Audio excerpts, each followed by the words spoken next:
நமஸ்காரம். அஸ்மத் சர்வ குருபியோ நம. இது நமது உலகம் சேனல் நேயர்களுக்கு வேங்கடம் ராம்நாராயண் அன்பு கலந்த வணக்கம். இது வரைக்கும் நம்ம பலவிதமான பரிகாரங்கள் அந்த தலைப்பில் பார்த்துட்டு இருக்கோம்.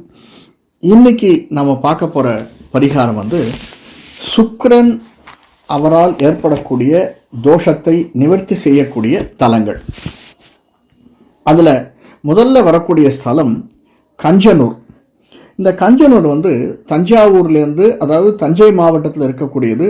கும்பகோணம், மயிலாடுதுறை இது ரெண்டுத்துக்கும் அருகில் இருக்கக்கூடிய ஊர் இந்த கஞ்சனூர். இதில் சிவபெருமானே சுக்கிரனாக காட்சி தரக்கூடிய இடம் இந்த இடம். சிவபெருமான் அக்னி பகவான் வழிபட்டதாகவும் அதனால் அக்னீஸ்வரன் என்றும் கொண்டாடப்படக்கூடியவர். அக்னிக்கும் ஈஸ்வரனாக விளங்கக்கூடியவர். அக்னி பகவான் மட்டும் கிடையாதுங்க, பிரம்மன் ஒரு யாகம் நடத்துகிறார். அந்த யாகத்தில் அக்னி பகவான் தான் மட்டுமே அதை ஏற்றுக்கணும் அப்படின்னு சொன்னபோது, கிடையாது இது எல்லாருக்குமான யாகம் அப்படின்னு சொல்லி அந்த மெயினாக அந்த யாகத்தினுடைய விசேஷம் பகவான், அதாவது சிவபெருமான் பிரம்மாவுக்கு பார்வதியோடு திருமண கோலத்திலே காட்சி தர வேண்டும் அப்படின்னு வேண்டி யாகத்தை நடத்துகிறார் பிரம்மா. அதனால் அந்த யாகம் முடிகிற போது தான் அக்னிக்கு கொடுக்கும் ஆகுதிகளையும் பிரம்மா அக்னிக்கும் கொடுத்து சிவபெருமானுக்கும் கொடுத்து அந்த யாகத்தை பூர்த்தி செய்ய வைக்கிறார். அந்த யாக பூர்த்தியும் போது சிவபெருமான் பார்வதியோட சேர்ந்து மணக்கோலத்திலே திருமண கோலத்திலே காட்சி தருகிறார். அதனால அந்த திருமண கோலத்திலே காட்சி தந்த இடமாக, அந்த யாகம் செய்த இடமாக இந்த திருக்கஞ்சனூர் விளங்குகிறது. அதனால சுக்கிரனை வேண்டி, சுக்கிரன் தான் திருமணத்திற்கு மெயினாக இருக்கக்கூடியவர், திருமணத்திற்கும் மெயினாக இருக்கக்கூடியவர், பணத்திற்கும் மெயினாக இருக்கக்கூடியவர். அதனால அந்த திருமண தடை ஏதாவது இருந்ததுன்னா அந்த தடைகளெல்லாம் நீங்க பெற்று இந்த ஸ்தலத்துக்கு பெருமானை வேண்டினால் அனைத்து விதமான தடைகளும் நீங்கிவிடும் என்பது புராணம். புராணம் மட்டும் இல்லைங்க, உண்மை. இந்த ஸ்தலத்துக்கு நாம் வேண்டின்றோன்னா சுக்கிரனுடைய தோஷ நிவர்த்தி, இந்த ஜாதகத்தில் சுக்கிரனுடைய தோஷம் இருக்கு அப்படின்னு சொன்னால் அந்த தோஷ நிவர்த்திக்கு இங்கே வேண்டிக் கொள்ளுதல் அப்படிங்கிறது. முதல்ல இங்கே வந்தோம்னா நம்ம இன்னொரு விஷயம், இன்னொரு கதை ஒன்று சொல்லப்படுகிறது. வெள்ளி சுக்கிரன் வேந்தா உன்போல் அள்ளி கொடுப்பதற்கு யாரும் உண்டோ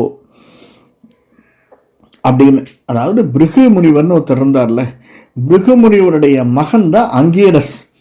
அந்த அங்கீரச முனிவர்கிட்ட சிஷ்யனாக சேர்ந்து பயின்றவர் தான் நம்முடைய சுக்கிர பகவான்.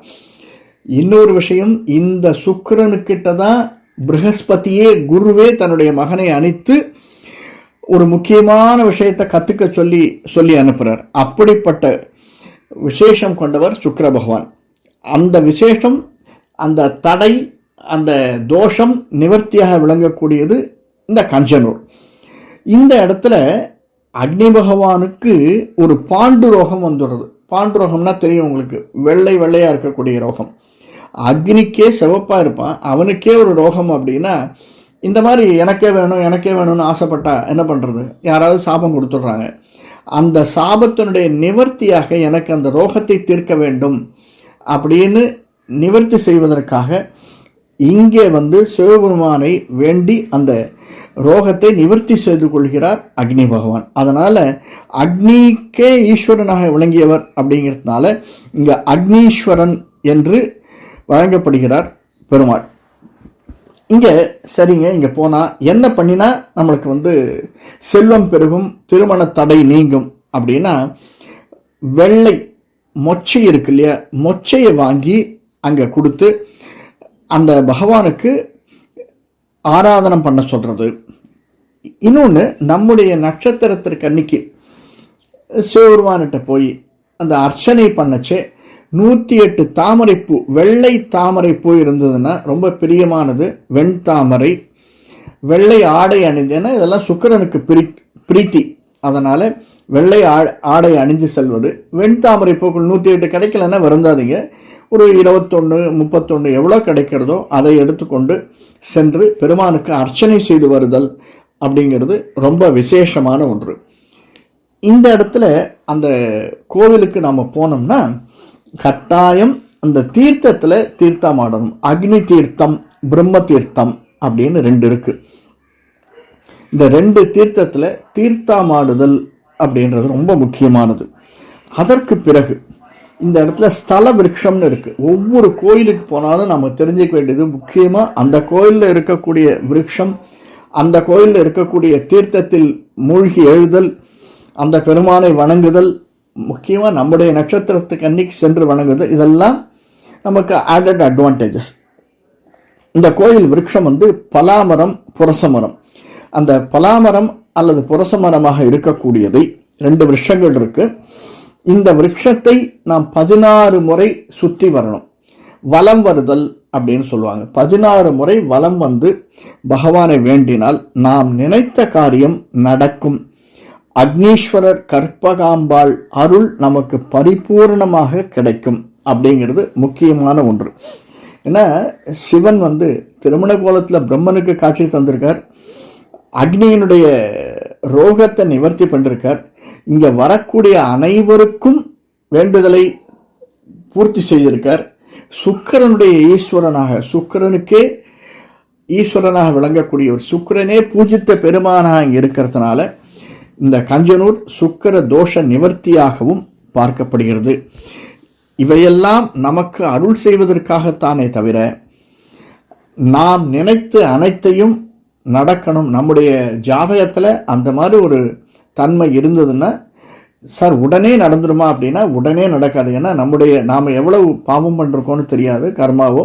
அதனால் கொஞ்சம் கொஞ்சமாக தான் விலகும். அதை நாம் புரிஞ்சு கொள்ள வேண்டும்.